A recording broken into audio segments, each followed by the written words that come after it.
Мертвой хваткой, вцепившись в защищенную руку мнимого преступника, овчарка Руф пытается одновременно обезоружить его, выбив из руки оружие. За учениями наблюдают воспитанники школы-интерната номер 2 города Грозный. Здесь ребята оказались не случайно. Общественный совет при МВД республики проводит для них познавательную акцию.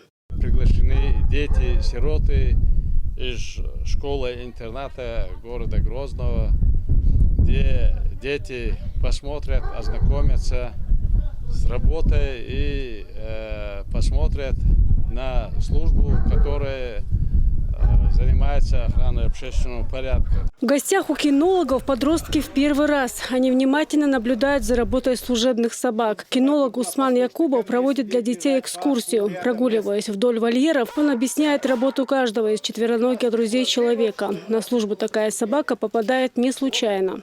Когда берут на работу собаку, ее проверяют на пригодность. Кидают апорт, собака бежит за апортом, и во время ее пробежки за апортом стреляют в воздух.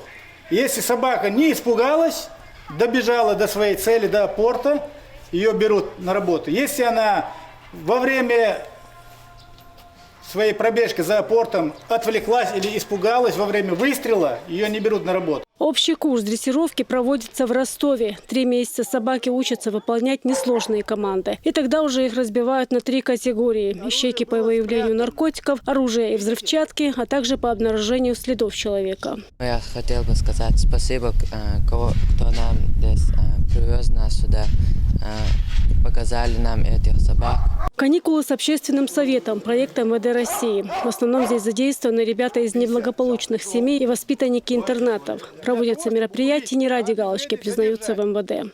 То, что сегодня организована детям эта поездка, интересная в своем роде, как таково. Мы не часто бываем в таких поездках, и собаки, конечно, это как раз у нас в интернате работает служба постинтернатной адаптации, и старшим детям, наверное, нам в помощь в выборе профессии. Наверное, из них кто-то захочет быть кинологом. Удивление, радость и удовольствие. Дети вдоволь пообщались с питомцами, познав для себя простую истину. Собака и вправду и друг, и защитник человека. А научить даже самой сложной дрессировке можно даже животное. Впрочем, тандем человек и собаки во все времена был неразлучен и даже востребован, как здесь, на службе в полиции. Иди гуляй, ай, молодец, видите, как ей понравилось? Луиза Андиева при поддержке пресс-службы МВД Чеченской Республики. Новости.